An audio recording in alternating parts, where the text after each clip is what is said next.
Guys, welcome to my channel.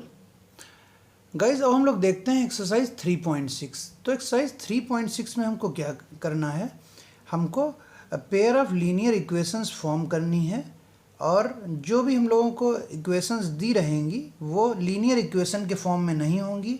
उनको हमको linear equation में पहले तो फॉर्म करना पड़ेगा, कन्वर्ट करना पड़ेगा लीनियर इक्वेशन में, और फिर उनको एलिमिनेशन सब्स्टिट्यूशन मेथड से सॉल्व करना होगा। ठीक है, तो जो क्वेश्चन नंबर 1 है हमारा, उसमें क्या कहा है कि solve the following pair of linear equations by reducing them to a pair of linear equation. ठीक है, तो ये हमको इक्वेशन दी हैं, इनको हमको सॉल्व करना है और इनको लीनियर इक्वेशन में कन्वर्ट करना है। ठीक है, तो ये जो इक्वेशन है और ये इक्वेशन है, ये लीनियर इक्वेशन के फॉर्म में नहीं है। क्यों नहीं है लीनियर इक्वेशन के फॉर्म में? क्योंकि इनमें 1/x है, यहाँ 1/y है, यहाँ 1/x है, यहाँ 1/y है।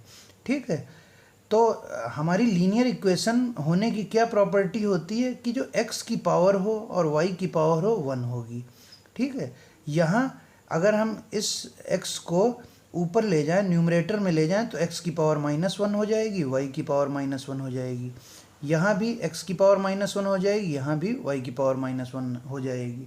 ठीक है, तो एट प्रेजेंट इन इक्वेशंस को देखते हुए हम लोग ये कह सकते हैं कि ये लीनियर इक्वेशन के फॉर्म में नहीं है।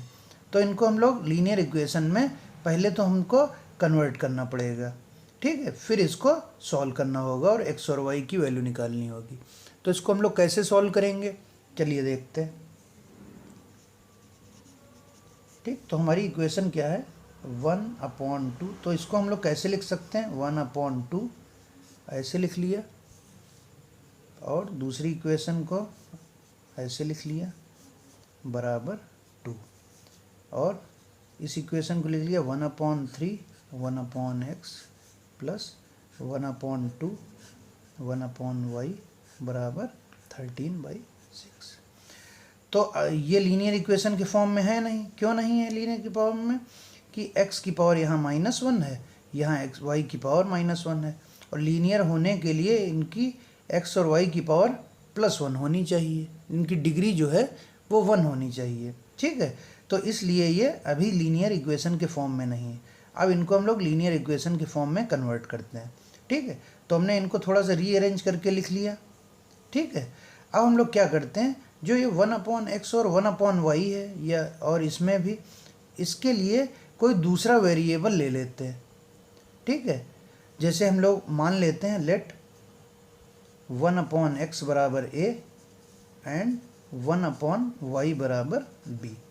तो दोनों इक्वेशन में 1/x और 1/y की वैल्यू a और b रख देते हैं। तो now substitute value of 1/x and 1/y in equation 1 and 2, in equation 1 and 2। तो क्या हो जाएगी हमारी इक्वेशन 1/2, 1/x को हमने a माना है तो a, 1/y को हमने b माना है तो ये हो गई 2, और दूसरी इक्वेशन 1/3 ये a हो गई प्लस 1/2 b हो गई बराबर 13/6। ठीक है, तो हमने 1/x को रिप्लेस कर दिया a से, 1/y को b से। सिमिलरली इसमें भी वही किया। अब इनको थोड़ा सा और सिंप्लीफाई कर लेते हैं। ठीक, तो यहाँ पे हमने एलसीएम ले लिया 6, तो ये क्या हो जाएगी 3a प्लस 2b बराबर 2। ठीक है, तो ये क्या होगी 3a प्लस 2b बराबर 2, और 3a प्लस 2b 6 को इधर ले जाते हैं तो ये 12 हो गई।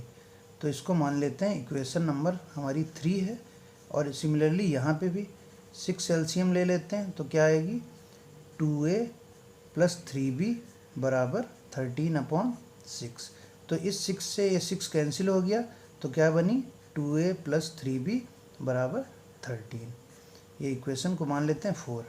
ठीक है, तो जब ये इक्वेशन हमने बनाई थी x 1/x और 1/y को रिप्लेस करके, तो ये इक्वेशन हमारी लीनियर इक्वेशन के फॉर्म में है। यहाँ a एक वेरिएबल है, b एक वेरिएबल है, ठीक है।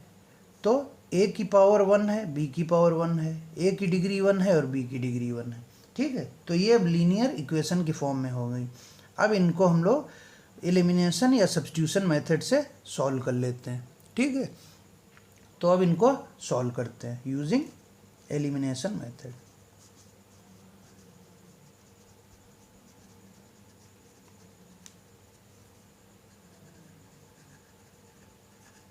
तो क्या होगा, एलिमिनेशन मेथड में हम लोग कोफिशिएंट बराबर करते हैं। यहाँ a का कोफिशिएंट 3 है, यहाँ 2 है, यहाँ b का कोफिशिएंट 2 है, यहाँ 3 है। तो क्या करते हैं, a के कोफिशिएंट को बराबर कर लेते हैं। तो ये करने के लिए हमको क्या करना पड़ेगा, इक्वेशन 3 को 2 से मल्टीप्लाई कर लेंगे और इक्वेशन 4 को 3 से मल्टीप्लाई कर लेंगे। तो ये दोनों 6 से हो जाएंगे और इनको हम लोग सब्ट्रैक्ट कर देंगे तो कैंसिल आउट हो जाएंगे। So now multiply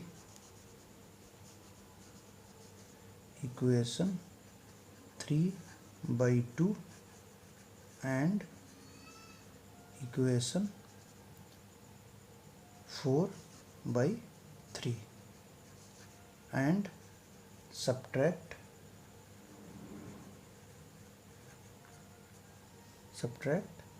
3 from 4, equation 3 from equation 4, ठीक।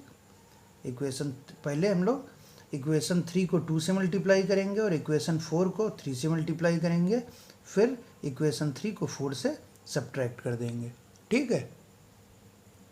तो हम लोगों ने इक्वेशन 3 को 2 से मल्टीप्लाई किया और इक्वेशन 4 को 3 से मल्टीप्लाई किया। तो क्या हो गया, 6a + 4b बराबर 24 और 6a + 9b बराबर 39। अब इनको हम लोग सब्ट्रैक्ट कर देते हैं।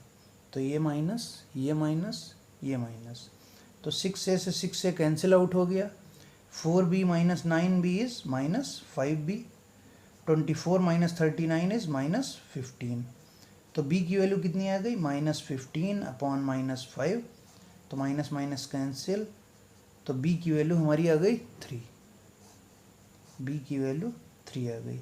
अब b की वैल्यू हम लोग इक्वेशन 3 या इक्वेशन 4 में से किसी में भी रख देते हैं। तो now put the value of b in equation 3। तो हमारी इक्वेशन 3 क्या है, 3a + 2b बराबर 12, ठीक। तो 3a + 2b की वैल्यू आई है 3 बराबर 12। तो 3a + 6 बराबर 12।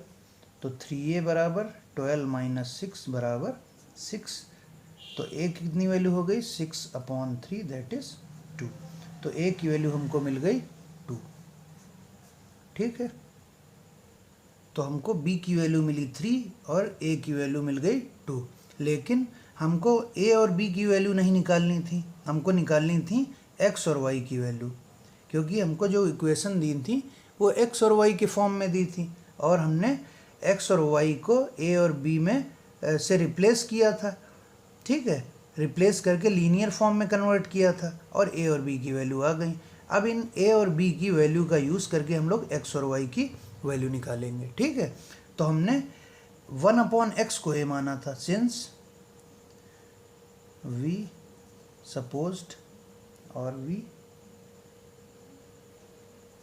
took 1/x बराबर a, ठीक। तो 1/x बराबर a की वैल्यू हमको 2 मिली है, हेंस x की वैल्यू क्या आ जाएगी, 1/2, ठीक है।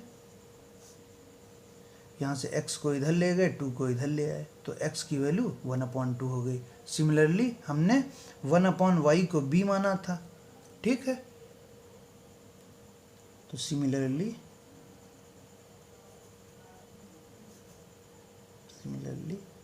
1/y बराबर b माना था हमने। तो 1/y बराबर b की वैल्यू कितनी आई है, 3। तो y की वैल्यू कितनी आ गई यहाँ से 1/3। So these are the values of x and y। तो x की वैल्यू हमारी आ गई 1/2 और y की वैल्यू हमारी आ गई 1/3। तो this is the solution of our question number 1 first part. ठीक है, तो क्वेश्चन नंबर 1 के फर्स्ट पार्ट में या क्वेश्चन नंबर 1 में हमको क्या करना था, जो भी हमको इक्वेशन दी थी वो लीनियर फॉर्म में नहीं थी। ठीक है, तो जो भी हमको इक्वेशन दी थी वो लीनियर फॉर्म में नहीं दी थी, तो हमने उनको लीनियर फॉर्म में कन्वर्ट किया। लीनियर फॉर्म में कन्वर्ट करने का मतलब उनकी डिग्री 1 हमने बनाई। 1/x को a माना, 1/y को b माना। ठीक, और इक्वेशन बना ली। फिर हमने इक्वेशन बनाने के बाद एलिमिनेशन या सब्स्टिट्यूशन मेथड का यूज़ करके a और b की वैल्यू निकाल ली। जब a और b की वैल्यू हमको मिल गई तो हमने उसको 1/x की वैल्यू को a माना था और 1/y की वैल्यू को b माना था। तो a को 1/x के बराबर रखा और b को 1/y के बराबर रखा और x और y की वैल्यू निकाल ली। तो ये मेथड हम लोग यूज़ करेंगे जब हमारी लीनियर इक्वेशन में हमको कन्वर्ट करना है जो भी इक्वेशन हमको दी है और x और y की वैल्यू निकालनी है। ठीक है गाइस।